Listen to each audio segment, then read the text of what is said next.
네, 안녕하세요. 자, 이번 시간에는 9번째 챕터고 인구와 가족 계획에 대해서 같이 살펴볼 건데, 자, 인구 및 가족 계획은 시험에서 한 문제 정도가 꼭 출제되는 영역입니다. 그래서 보시면 인구 부분에 대해서 나와 있고요. 그 다음에 가족 계획에 대해서 나와 있어요.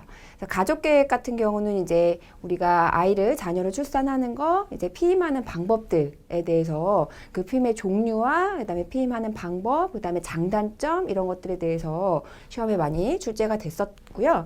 인구 부분에서는 아무래도 이제 인구의 어떤 여러 가지 그 개념 정리들, 그래서 인구의 종류 부분에 대해서 확실히 알고 계셔야 되고, 그다음에 인구 피라미드 유형. 그래서 우리 다 기억나시죠? 뭐 인구 피라미드형, 그다음에 뭐 종형인지, 그죠? 뭐 호로형인지 별형인지 이런 인구 피라미드와 함께 더불어서 부양비 문제가 출제가 많이 비중이 높습니다. 그래서 노년 부양비, 뭐 노령화 지수 이런 것들 계산하고 그 계산한 것들을 해석하는 그런 문제들이 많이 있기 때문에 우리 인구 및 가족 계획 이 파트에서도 개념 정리를 확실하게 하고 가셔야지 나중에 문제가 나왔을 때 적용을 하셔서 풀 수가 있으실 것 같아요. 그래서 먼저는 이제 인구 부분부터 같이 들어가 보도록 하겠습니다. 자, 인구의 개념적인 부분이고요. 인구는 인구의 이해 부분에서 이제 이론적인 인구하고 귀속별 인구 해서 우리 책에 개념 정리로 나와져 있어요. 특히 이 이론적인 인구는 실제 지금 현재 현재 지금 상황을, 현재의 그 인구 상태를 잘 이해하기 위해서 아셔야 되는 그런 인구 종류가 바로 이론적 인구입니다. 한마디로 이론적 인구를 잘 알고 계셔야지 지금 현재 상황에 우리 지금 상황의 그 인구를 잘 이해하실 수가 있기 때문에 이론적 인구를 먼저 잘 이해를 하셔야 되고요. 그다음에 귀속별 인구는 현재 인구와 상주 인구 이렇게 두 가지로 나눌 수가 있습니다. 먼저 인구란 무엇인지, 그다음에 인구에 이렇게 여러 가지 인구 종류가 있는데 이런 인구의 종류들은 어떻게 우리가 이해를 하고 해석해야 되는지 책을 통해서 한번 보도록 하겠습니다.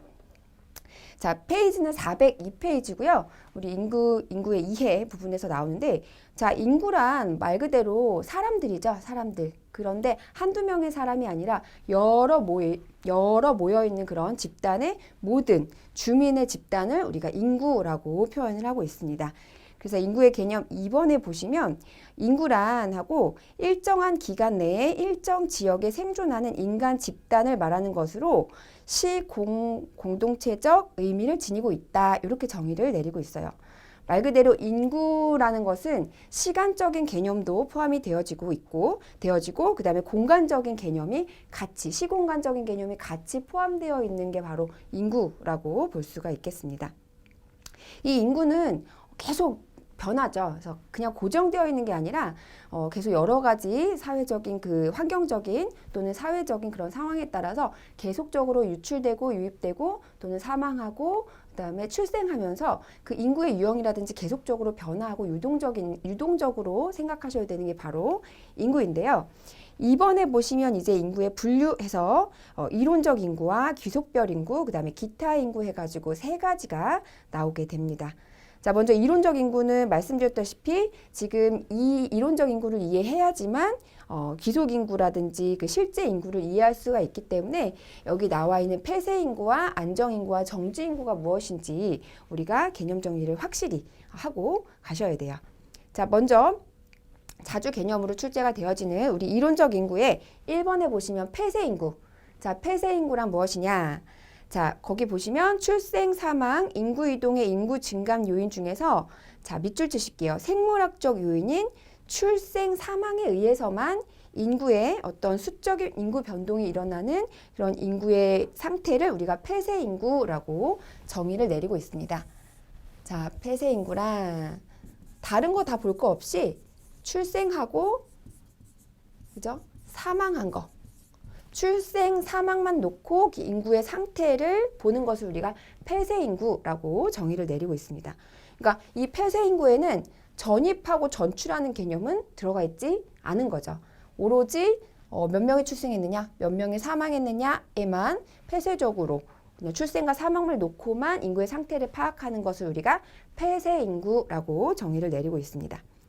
자, 그렇다면 두 번째 안정 인구는 안정인구는 연령별 사망률과 출생률이 고정될 경우의 인구 분포라고 해서 인구의 연령 분포가 고정되어 있는 것을 의미를 합니다. 근데 사실 이렇게 연령별 출생률과 사망률이 고정되어 있을 수는 없죠. 사람이 뭐 몇 명을 꼭 낳아야 되고 몇 명이 죽어야 되고 이런 거는 저희가 조절할 수가 없기 때문에 현재에서는 사실 있을 수 없는 그런 인구인데 이론적으로 우리가 나와 있는 인구 안정인구입니다. 그래서 연령별 사망률과 출생률이 고정되어 있다는 가정하에 인구 분포를 보는 것, 이게 바로 안정인구다라고 정의를 내리시면 되겠고요. 자, 세 번째 보시면 이제 정지인구가 나와요. 정지인구.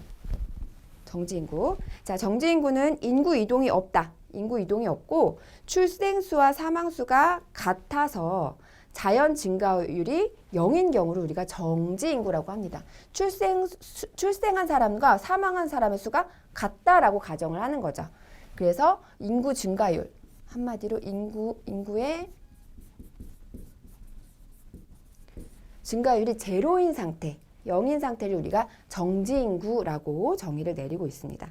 그래서 이렇게 세 가지, 폐쇄인구, 안정인구, 정지인구 이런 세 가지 형태가 있지만 하나 더 뭐 추가적으로 우리 책에는 나와 있지는 않은 하나 더 추가하신다면 적정인구라는 게 있어요. 적정인구.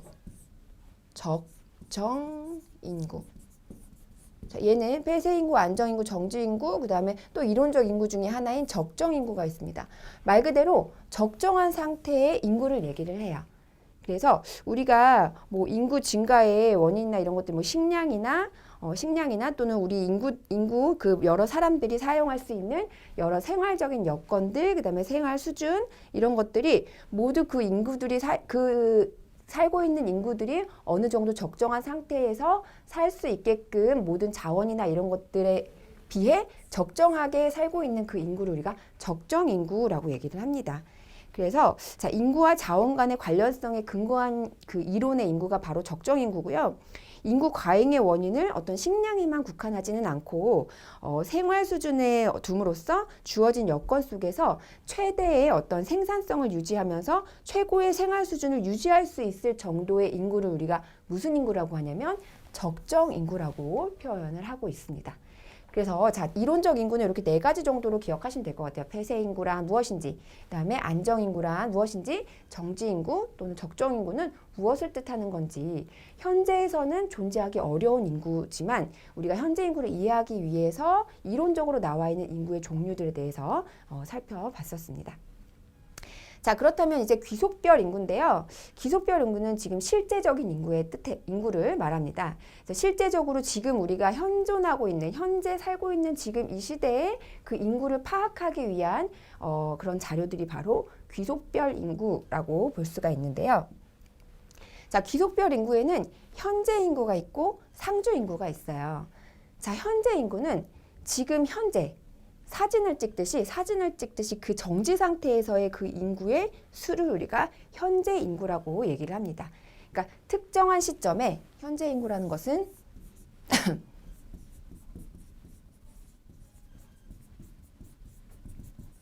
특정한 시점에 어느 한 시점에 현존하는 그런 인구의 집단을 우리가 현재 인구라고 표현을 하고 있는 거고요. 상주 인구는 말 그대로 살아가고 있는, 그래서 거주지가 만약에 A라는 도시에 거주지로 돼 있다라고 한다면 그 A라는 도시에 내가 지금 현재는 없어도 거기에 거주지로 등록이 되어 있기 때문에 상주 인구에 포함이 되어지는 거죠.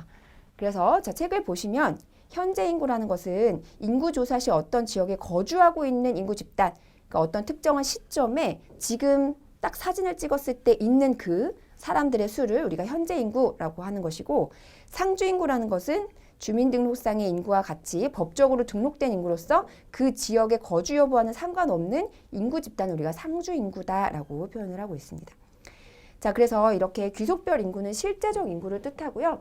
인구 집단을 시간과 지역 등의 어떤 속성으로 분류한 것으로 교통 문제, 도시 문제 등의 정책의 어떤 기초 자료로 쓰이는 그런 자료가 바로 귀속별 인구라고 보시면 될 것 같아요.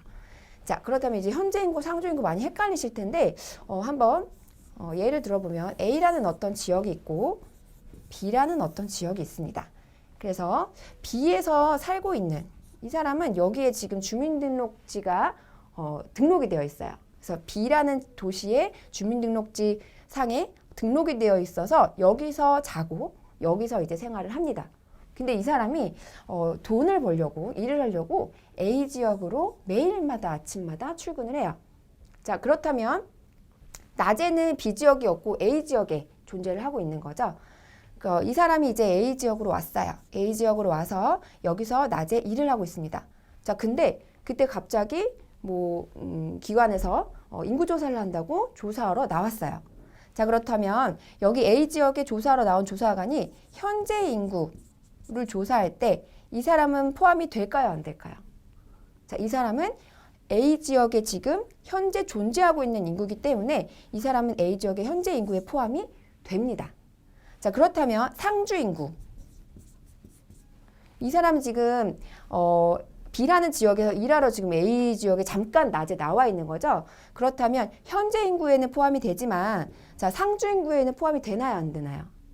포함이 되지 않죠. 왜냐하면 상주 인구는 주민등록상에 등록된 어떤 주소지의 인구를 얘기하기 때문에 자, A 지역에 지금 이 사람은 현재 인구에 속하지만 상주 인구는 속하지 않는다라고 보시면 될 것 같아요. 자, 반면에 이 사람이 지금 일하러 A 지역에 갔기 때문에 지금 현재 지금 이 사람은 없는 상태예요. 그렇죠? 자, 그렇다면 B 지역의 현재 인구를 말할 때는 이 사람의 현재 인구에 포함이 되나요? 안 되나요? 없기 때문에 지금 현재 A 지역으로 일하러 갔기 때문에 B 지역에는 존재하고 있지 않는 거죠. 그래서 현재 인구에는 포함이 되지 않습니다. 자, 그렇다면 상주 인구에는 존재하지 않더라도 이 사람이 지금 주민등록상에 거주지로 등록이 되어져 있기 때문에 존재하는 걸로 그 상주 인구에는 포함이 되어지는 걸로 이해가 되어지셔야 되는 거죠. 자, 이렇게 현재 인구하고 상주 인구를 나눌 때 어떤 시점에서 보느냐 또 어디에서 보느냐에 따라 인구가 되고 포함이 되고 안 되고가 결정이 될 수 있다라고 보시면 되겠죠. 자, 그렇다면 기타 인구 한번 볼게요. 자, 기타 인구는 개방 인구와 법적 인구로 나뉘는데 개방 인구는 출생과 사망에 의해서 자연 증감이 이외에 어떤 유입 유출이 있는 인구를 얘기를 하고 법적인 인구는 특정한 관찰 시간의 어떤 법적 관계에 대하여서 집단 인구를 특정 지역에 귀속시킨 그런 인구를 법적 인구라고 얘기를 한다라고 보시면 되겠습니다. 자, 이렇게 우리가 인구의 어떤 개념들 이해를 했고요. 문제에도 간혹 출제 많이 되는 부분이기 때문에 개념 정리 반드시 하시고 넘어가셔야 되는 그런 부분입니다. 자, 그러면 우리 두 번째 이제 인구론인데요. 인구에 대해서 많은 학자들이 인구란 무엇이다. 인구는 어떻게 관리를 해야 된다. 인구란 앞으로 어떻게 될 것이다. 이런 식으로 자기들의 의견을 막 얘기한 그런 이론을 한번 볼게요. 자, 첫 번째로는 멜서스의 인구론이 있고 자, 이 멜서스의 이론에다가 조금 더 보태서 약간 변형시킨 신멜서스주의가 있습니다. 또 하나 적정인구론. 아까 우리 그 이론적 인구에 하나 더 추가한 게 적정인구였죠. 그 적정인구론. 그 적정인구와 더불어서 같이 비슷한 맥락의 어떤 인구 이론이 바로 적정인구론이라고 보시면 될 것 같아요. 자, 멜서스의 인구론부터 한번 살펴보면 멜서스의 인구론은 1700년대에 인구가 어떤 많았던 시기에 멜서스라는 학자가 인구에 대해서 어떠한 의견을 제시한 그런 인구가 바로 멜서스의 인구론입니다. 인구가 이렇게 그때 1700년대니까요. 굉장히 산업 발달이 1700년대 산업 발달이 이루어지면서 인구가 굉장히 기하급수적으로 늘어나고 있는 그런 시대였어요. 자, 인구가 이렇게 기하급수적으로 늘어가는데 반면 식량은 산술적으로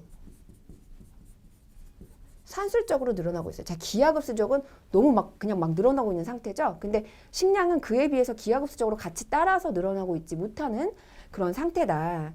그래서 결국에는 인구가 이렇게 많아지게 되면 식량 부족으로 죽을 수밖에 없는 인구도 생길 것이다 라고 말한 게 바로 멜서스의 인구론입니다. 그래서 이런 인구를 너무 기하급수적으로 늘어나고 있는 이런 인구를 좀 줄여야 된다라고 말한 게 멜서스고요. 인구를 줄이기 위해서, 인구를 억제시키기 위해서 어떠한 방안을 내놨었냐면 말도 안 되게 만혼주의라는 어떤 정책을 내놨어요. 만혼주의. 자, 만혼주의가 뭐예요? 자, 일찍 결혼하지 말라는 거죠. 웬만하면 모든 여건과 모든 상황이 준비될 때까지는 결혼하지 말고 쭉 이렇게 기다렸다가 정말 홍기가 꽉 찼을 때 그때 결혼을 해서 아이를 낳아야 된다라고 주장했던 거죠. 자, 그런데 만원주의를 주장을 하면서 피임에는 반대를 했어요. 피임엔 반대. 자, 이렇게 되다 보면 어떤 문제가 발생하냐면 모든 사람한테 이제 10,000원을 기대하기는 어렵죠. 빨리 결혼하고 싶은 사람도 있을 거 아니에요. 그죠? 그래서 모든 사람한테 10,000원을 기대하기가 되게 어렵고 그렇기 때문에 10,000원대까지 기다리다가 여러 가지 사회적인 어떤 문제, 범죄라든지 사회 악을 초래할 수 있는 그런 안 좋은 점도 단점도 생겨날 수밖에 없는 그런 이론이다라고 보시면 되겠죠. 그래서 한번 읽어보면 자, 근대 산업사기 초기에 의학의 발달로 모자보건이 향상되면서 출생률, 그다음에 사망률이 저하되어 인구가 기하급수적으로 증가하게 되고 식량은 산술급수적으로 증가하게 됐다. 결국에 인구가 증가함에 따라 식량이 그만큼 따라가지 못하고 있는 상황이 되기 때문에 인간의 생존을 위해서 인구 증가에 억제가 필요하고 그 방법으로는 만원주의 그리고 피임은 반대한 이런 주장, 약간 좀 상반된 이런 주장을 펼친 사람이 바로 멜서스라고 보시면 될 것 같아요. 그래서 우리 선생님들 멜서스 기억하시면 인구가 많아지니까 10,000원을 얘기했고 그 다음에 그거에 되게 좀 부합하지 않게 피임은 또 반대했던 그런 정책을 펼쳤다. 이렇게 기억을 하시면 좋을 것 같습니다. 자, 그래서 이렇게 멜서스의 인구론이 나왔는데 그 이후에 신멜서스주의라고 해서 이 멜서스의 어떤 인구론에 조금 변형을 시킨 그런 인구론이 나왔어요. 그래서 신멜서스주의라고 하는데 영국의 플레이스가 주장을 했습니다. 영국의 플레이스. 그렇죠? 주장을 했고 이 사람은 10,000원을 반대했어요. 어떻게 결혼하고 싶은데 그거를 계속 막을 수가 있냐. 10,000원에 대해서 반대했습니다. 10,000원에 대해서 반대. 인구를 억제해야 된다는 그 뜻은 멜서스하고 거의 같은 생각을 가지고 있었어요. 그래서 인구를 억제를 해야 되긴 하지만 10,000원을 하는 것은 너무 비인간적이다. 10,000원을 주장하는 것이 아니라 10,000원은 반대하면서 무엇을 추천했냐면 피임을 적극 추천을 했습니다. 그래서 10,000원은 반대하고 피임을 하면서 아이를 원하지 않는 아이나 이런 아이들을 많이 낳는 것을 좀 반대한 그런 주장을 했던 것이 바로 플레이스의 신멜서스주의입니다. 그래서 책에 보시면 10,000원은 반대하고 피임에 의한 어떤 산하 제한을 주장을 했다. 그래서 피임법을 널리 보급했던 그런 인구론 바로 신멜서스주의라고 보시면 되겠습니다. 자, 멜서스 인구론하고 신멜서스주의는 똑같이 인구를 억제해야 된다. 인구가 너무 많다. 막 한 사람당 10명씩, 12명씩 이렇게 낳는 거 너무 많다. 그렇기 때문에 이 인구는 여러 미래적으로 봤을 때는 좀 줄이는 것이 좋다. 인구 억제에 대해서는 똑같이 생각을 가지고 있었으나 그 방법은 전혀 다르게 진행을 했다라는 것을 기억하시면 되겠고요. 자, 적정 인구로는 아까 적정 인구하고 똑같은 맥락으로 생각하시면 돼요. 그래서 어떤 인구의 과잉 문제를 멜서스는 식량에만 조금 국한을 시켰는데 이 적정 인구론에서는 인구의 과잉 문제는 식량의 문제에만 국한된 것이 아니다. 식량뿐만 아니라 여러 가지 그런 자원들, 주어진 여러 조건하에 여러 자원들을 최고의 생활 수준으로 실현시키려면 그 맞는 자원과 식량과 이런 거 모든 거에 맞춰서 적정하게 인구가 유지되어야 한다라고 주장했던 것이 바로 적정 인구론입니다. 그래서 자, 적정 인구론까지 우리가 살펴봤었고요. 뒤로 넘기시면 인구 전환 이론이 나와요. 자, 인구 전환 이론, 인구 이행론이라고 해서 블래커의 분류가 나오는데 자, 이것도 굉장히 중요한 이론 중에 하나입니다. 자, 인구의 어떤 변천사, 인구가 변화하는 것은 이러한 단계로 인구가 변화한다라고 주장을 하는 거죠. 그래서 첫 번째 보시면 제1단계. 자, 1단계는 고위정지기라고 해서 고출생 고사망률의 인구 정지율.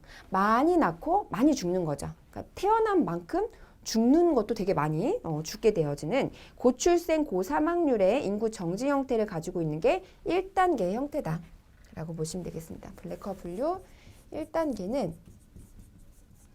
자, 고출생 많이 낳아요. 그 다음에 고사망 죽기도 많이 죽는다. 그래서 많이 낳고 많이 죽기 때문에 인구 정지형에 속한다. 고위 정지기라고 표현을 합니다. 그래서 여기는 거의 앞으로 인구 증가의 잠재력을 가지고 있는 인구 형태를 얘기를 하고요. 중부 아프리카 지역의 국가 후진국에 속합니다. 그래서 거의 개발도상국, 개도국에 속한다라고 볼 수가 있겠고 자, 두 번째 보시면 제 2단계라고 해서 초기 확장기예요. 2단계. 자, 2단계 초기 확장기는 저사망률, 사망률이 조금 줄어들면서 출생이 많아지는 인구 증가요. 고출생. 그 다음에 많이 죽던 사람들이 조금 적게 죽은 거죠. 그래서 이때는 인구가 증가하게 되는 인구 증가형이라고 표현을 많이 합니다. 그래서 인구 증가 속도가 되게 빨라지고 있는 어떤 아시아 국가들을 블랙홀 분류에 의하면 2단계라고 표현을 하고 있는 거고요. 자, 3단계. 자, 3단계는 후기 확장기라고 해서 얘는 저사망률, 저출산율, 저사망,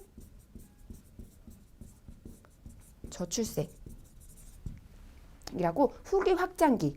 결국 인구 성장이 2단계에서 많이 되었다가 조금 주춤하고 있고 조금 인구 성장이 둔화되고 있는 그런 단계 3단계로 분류를 합니다. 그래서 산업의 발달과 핵가족의 경향이 있는 어떤 국가들이 3단계에 속한다라고 보시면 되겠고요. 자, 우리나라는 이제 3단계에서 4단계로 넘어가고 있는 그런 상황이에요. 그래서 4단계를 우리나라의 어떤 그 형태다라고 기억하시면 되겠는데, 낮은 인구 증가율과 노인 문제가 대두되고 있는 그런 소산소사의 형의 어떤 인구 안정기를 얘기를 합니다. 그래서 우리나라도 지금 그렇죠. 인구가 거의 아이를 낳지 않는 추세고 노인들은 굉장히 많아지고 있는 그런 상태이기 때문에 저위 정지기인 4단계에 속한다라고 보시면 되겠고요. 이탈리아, 중동, 구소련 뭐 이런 국가들이 많이 이제 4단계에 속합니다. 우리나라 이제 3단계를 넘어서 4단계로 4단계에 도입하고 있는 이런 단계로 생각하시면 되겠고요. 자, 5단계. 자, 5단계는 감택이라고 해서요. 이제 더 이상 출생률이 사망률보다 낮아요. 그래서 거의 아이가 많이 태어나지 않은 인구 감퇴형이라고 보시면 돼요. 인구 감퇴형. 대부분의 어떤 선진국 국가, 그래서 북유럽, 북아프리카, 일본, 뉴질랜드.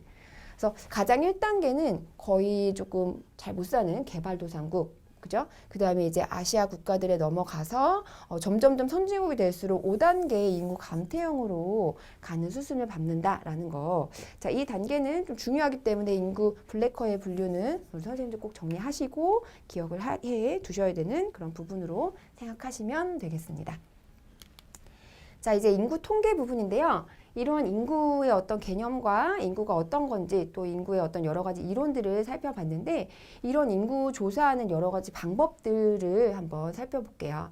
그래서 인구는 크게 정태 통계하고 인구 동태 통계 두 가지로 나뉘어집니다.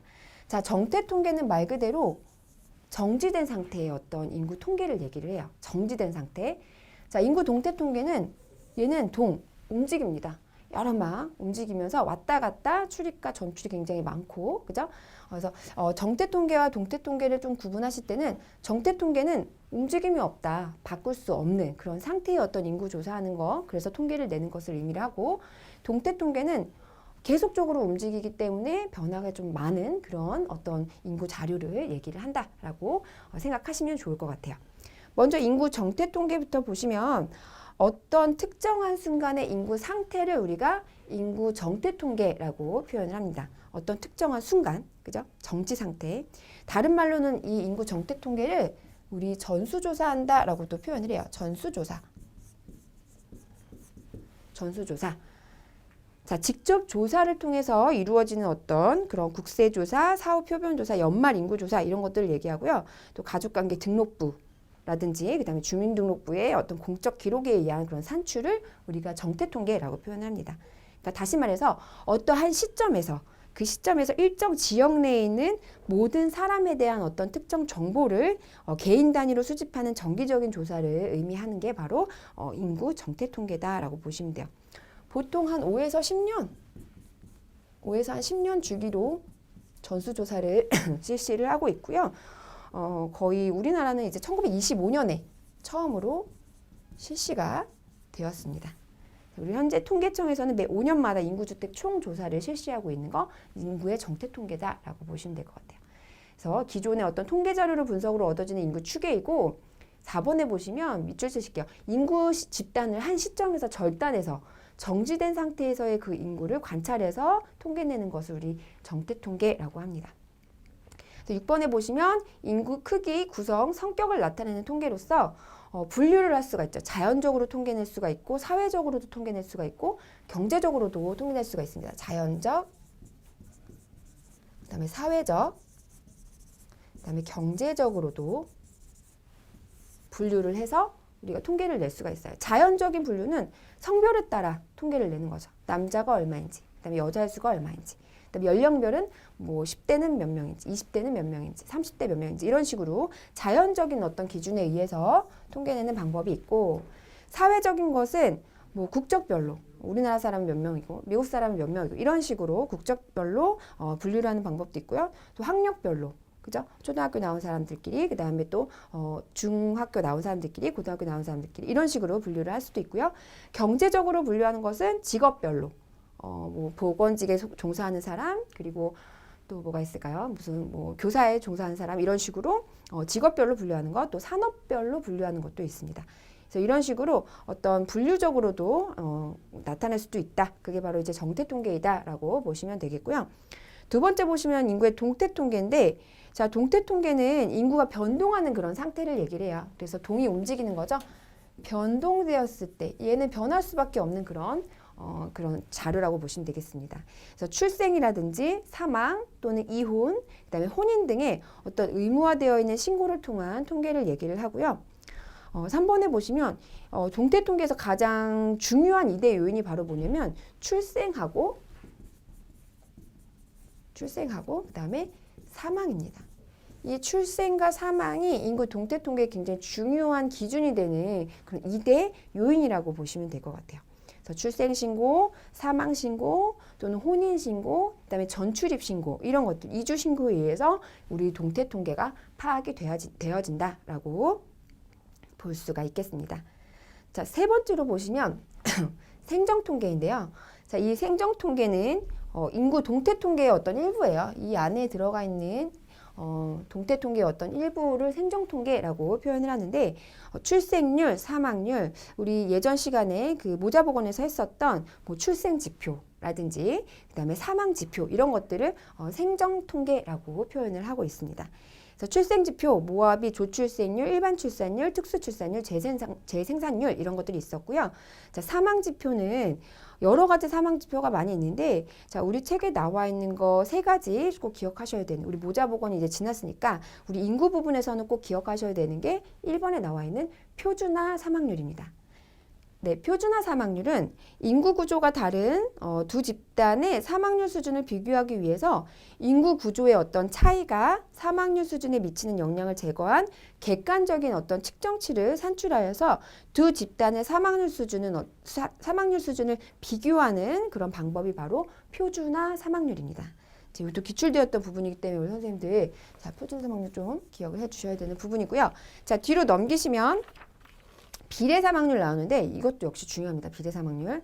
자, 1년 동안의 사망자 수 중에 한 특성에 의해서 사망한 사람들의 구성 비율을 우리가 비례 사망률이라고 얘기를 합니다. 그러니까 예를 들어 특정 연도의 어떤 총 사망수 분의 어떤 특정 원인에 의한 사망, 교통사고로 인해서 사망한 사람, 또는 뭐 심근경색에 의해서 사망한 사람, 어떤 특정 원인에 의해서 사망한 사람들의 비율을 우리가 비례 사망률이라고 보시는 거죠.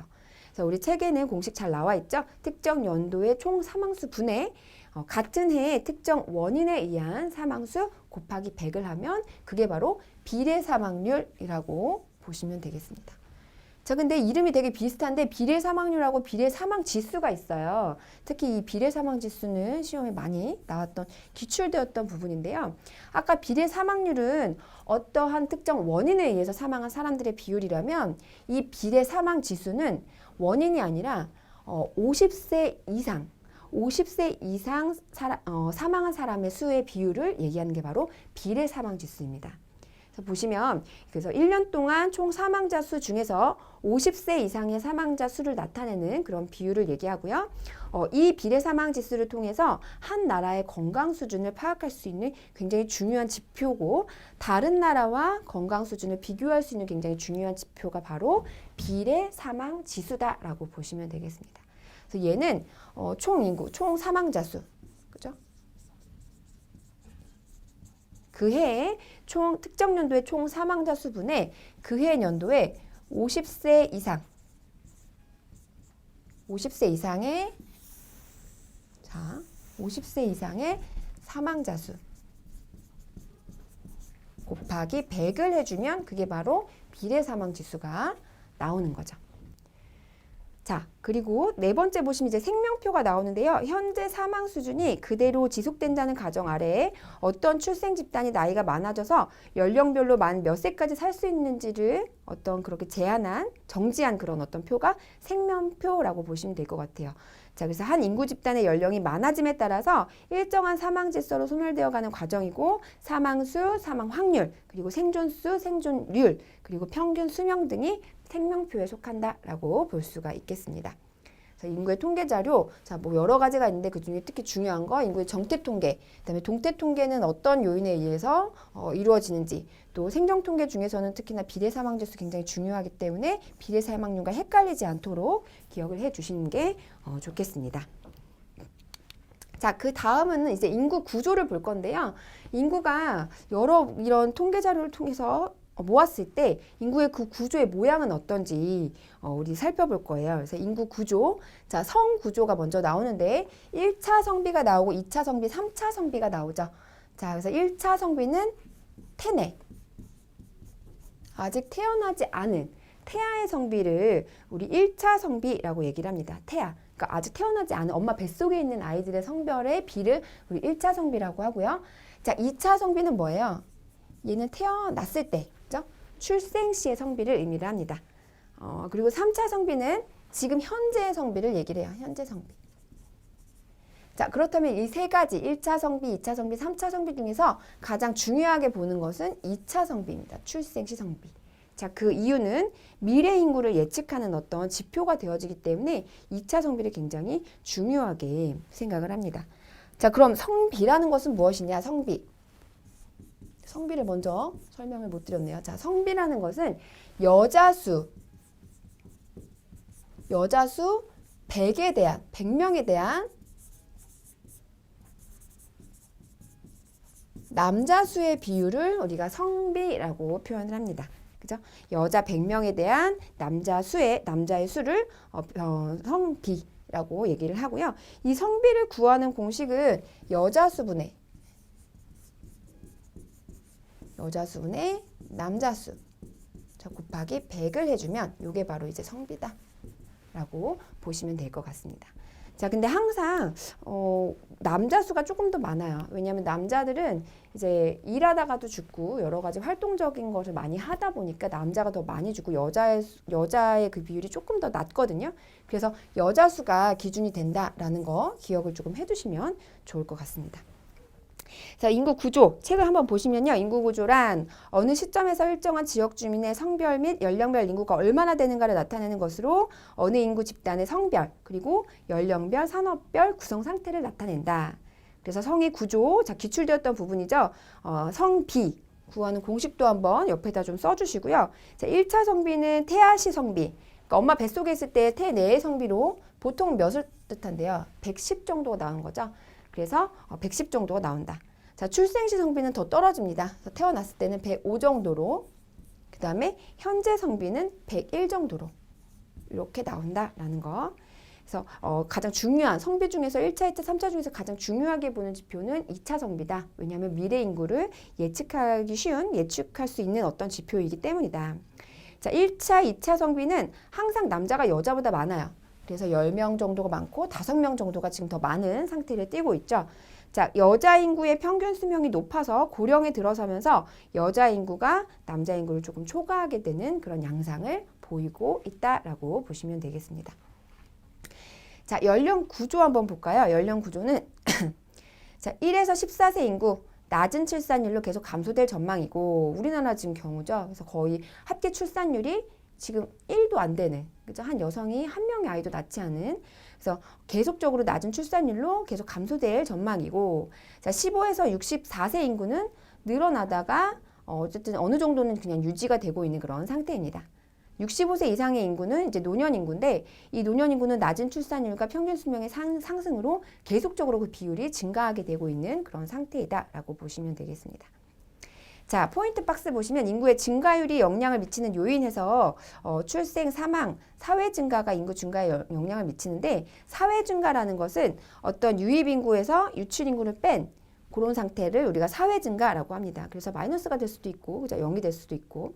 자, 인구의 자연 증가라는 것은 출생, 사망, 그 다음에 자연 증가율로 따지는데, 자, 이 자연 증가율 밑줄 치실게요. 자연 증가율은 조출생률, 조사면 얼마만큼 사망하느냐, 태어나고 거기에다가 얼마만큼 사망했느냐를 빼는 것. 요게 바로 자연 증가율이고, 인구의 자연 증가율에 영향을 미치는 어떤 요인으로 분류를 할 수가 있겠습니다. 자, 그렇다면 이제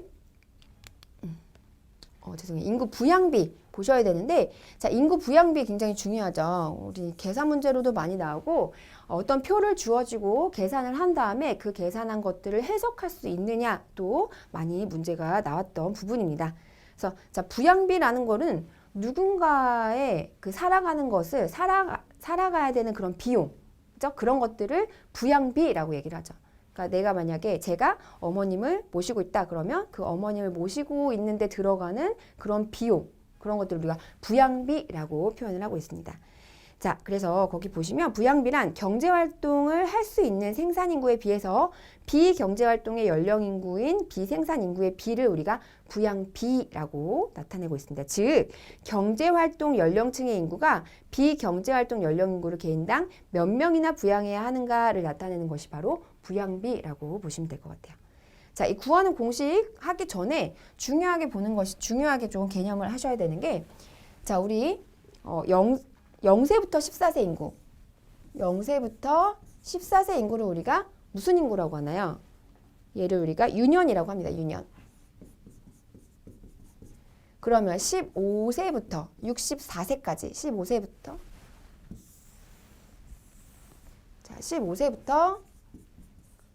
64세까지의 인구를 우리 무슨 인구라고 하냐면, 여기 인구를 우리가 생산활동 인구죠. 생산활동. 자, 15 이상부터 64세 이하까지, 65세 미만, 그러니까 64세까지는 생산을 할 수 있는 인구로 분류를 합니다. 자, 그렇다면 65세 이상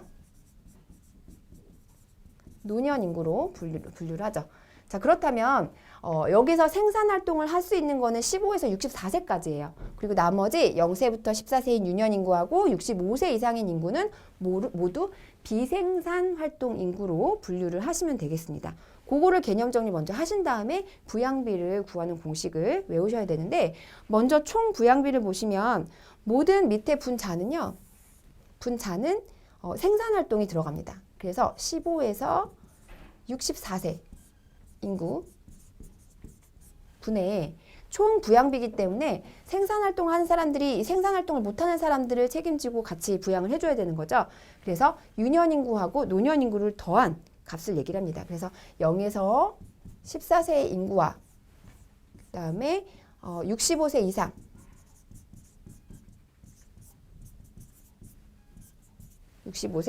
이상의 인구, 결과적으로는 생산활동을 할 수 있는 인구수 분의 분자에는 생산활동을 할 수 없는 인구수를 집어 넣어주시면 되겠죠. 그래서 곱하기 100을 해주시면 총 부양비에 해당하는 공식이 성립이 되어집니다. 그래서 우리 책에도 보시면 15에서 64세 인구수, 결국에 경제활동의 연령인구수 분의 0에서 14세 플러스 65세 이상의 인구수, 그러니까 비생산활동을 하는 인구수를 분자로 올려서 곱하기 100을 해주면 이게 바로 이제 총 부양비가 되는 거죠.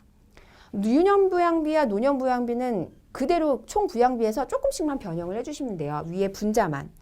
자, 그래서 유년 부양비는 역시나 생산활동입니다. 그래서 15에서 64세 인구수 분의 유년이기 때문에 얘네들만 위에다 넣어주시는 거죠. 그래서 책에 보시면 15에서 64세 인구수, 결국에 생산활동을 할 수 있는 그 인구수 분의 유년, 0에서 14세의 인구수가 분자로 올라가서 곱하기 100을 해주시면 되는 거죠. 자, 노년 인구도 마찬가지입니다. 노년 인구도 생산활동 15에서 64세 인구수 분의 그 위에는 65세 이상, 결국에 노년의 인구를 위에다 올려서 곱하기 100을 해주시면 노년에 해당하는 노년 부양비가 공식으로 성립이 되어지는 거고요.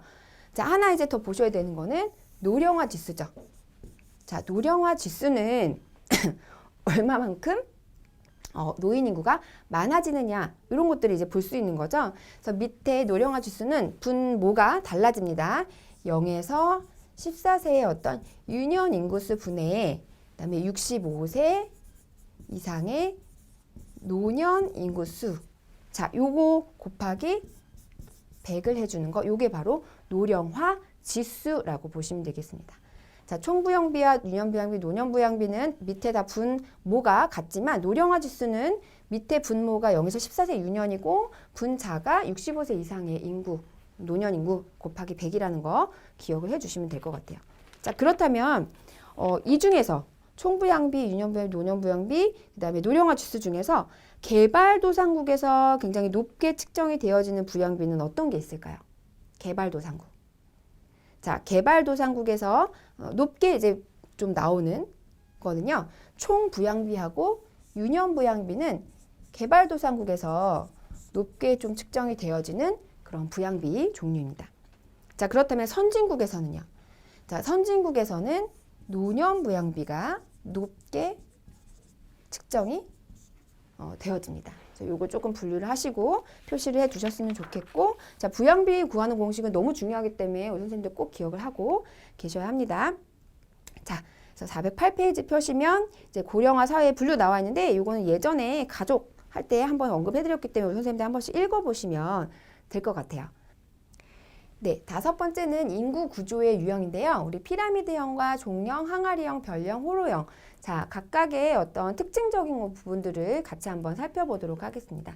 자, 이 인구 구조는 왜 이렇게 표로, 모형으로 이렇게 나타내어지냐면 성별, 그리고 연령별로 인구 도수 분포표를 그린 것이 인구 피라미드 또는 인구 피라미드형이라고 하는데, 이러한 인구 피라미드는 한 인구의 성별, 연령별 특성 이런 것들이 굉장히 일목요연하게 표현이 정리가 되어져서 둘 이상이 되는 어떤 인구 집단을 비교하기에 굉장히 좋은 어떤 그런 그림이 바로 인구 구조라고 보시면 되겠습니다. 자, 가장 먼저 첫 번째 나오는 게 이제 피라미드형이죠. 자, 피라미드형 어떤 모양이에요? 네, 삼각형의 이런 모양을 뜻하죠. 자, 피라미드형은 고출생, 고사망, 다산다사, 인구 증가형, 결국에 발전형, 후진국형입니다. 그래서 결국에 이 0에서 14세 유년 인구가 50세 이상의 인구의 2배 정도가 넘어요. 그래서 굉장히 많이, 애를 굉장히 많이 낳는, 근데 관리가 잘 안 돼서 이 많이 낳는 애들이 끝까지 잘 살아남는 것이 아니라 많이 죽는 거죠. 그래서 오래 사는 사람들이 별로 없는 피라미드형이었습니다. 그래서 이런 피라미드형은 유년부양비가 굉장히 높기 때문에 유년부양비의 증가 그리고 아동복지와 교육에 대한 어떤 정책이 매우 시급하게 필요한 그런 인구 구조가 바로 피라미드형이라고 보시면 되겠고요. 자, 두 번째 보시면 종형 나와 있습니다. 종형. 자, 종형은 이렇게 생긴 거죠. 종형. 동그랗게 생겨서 이렇게 생긴 거. 우리 책에도 잘 나와 있죠. 자, 벨형이라고도 하는데 얘는 인구 정지예요. 그래서 더 이상 인구가 막 늘어나진 않습니다. 저출생, 저사망의 어떤 선진국 유형이에요. 많이 낳지도 않지만 많이 낳지도 않은 이 아이가 끝까지 잘 자라는 거죠. 그죠? 그런 형태를 이제 종형이라고 합니다. 자, 선진국 유형이라는 거 기억을 해주시고 0에서 14세 인구가 50세 이상 인구의 2배와 같다. 0에서 14세 인구와 50세 이상의 인구의 어떤 50세 이상 인구의 2배 정도와 같은 그런 모습을 띠고 있는 게 바로 종형입니다. 그래서 노인 인구의 비중이 많아짐에 따라서 노인 인구의 어떤 문제가 야기될 수 있는 그런 모형이 바로 종형이라고 보시면 되겠고요. 자, 세 번째 보시면 항아리형. 항아리형은 모양이 약간 항아리처럼 이렇게 생겼죠. 자, 이렇게 생긴 거, 이걸 항아리형이라고 합니다. 자, 항아리형은 사망률이 낮으나 출생률이 사망률보다는 더욱 낮은 인구 감퇴형, 인구가 점점 이제 줄어드는, 그죠? 그런 형태를 띠고 있는 거고, 0에서 14세 인구가 50세 이상 인구의 2배보다 낮은 형태를 띠고 있습니다. 자, 네 번째로는 이제 별형인데요. 별형은 생산 연령층의 인구가 많이 유입되는 도시형이라고 보시면 돼요. 그래서 이 별형은 굉장히 좀 이렇게 생산 연령층이 많이 유입이 되기 때문에 일할 수 있는 연령의 인구가 굉장히 많아져요. 좀 뚱뚱하게 가운데가 이렇게 나와 있는 이런 모습을 띠고 있습니다. 그래서 얘를 우리가 뭐라고 하냐면 도시형이라고도 많이 얘기를 하죠. 그죠? 도시형. 그래서 자, 출산 연령에 해당하는 청장년층의 비율이 높아서 유년층의 비율도 같이 높게 되어지는 별형이었습니다. 자, 다섯 번째는 호로형인데요. 자, 호로형은 출산율 저하. 결국에 얘네들은 그 호로형 같은 경우는 도시형의 완전 반대인 거죠. 그래서 중간 이렇게 생산 연령층이 없고 생산 연령층 거의 없고 그 다음에 15세 미만의 애기도 사실 많이는 없죠. 이런 형태를 띠고 있는 거. 이걸 우리가 호로형이라고 합니다. 그래서 15에서 49세 인구, 결국에는 생산 가능한 어떤 연령층의 인구가 50%가 안 되는 그런 단점을 가지고 있다라고 보시면 되겠습니다.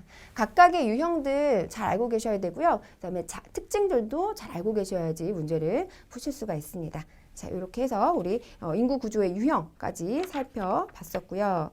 자, 이 시간이 조금 오버가 돼서 여기까지 하고 이번 시간을 마치고 뒤이어서 다음 시간에 인구 문제 및 인구 정책 같이 들어가 보도록 하겠습니다. 자, 수고 많으셨습니다.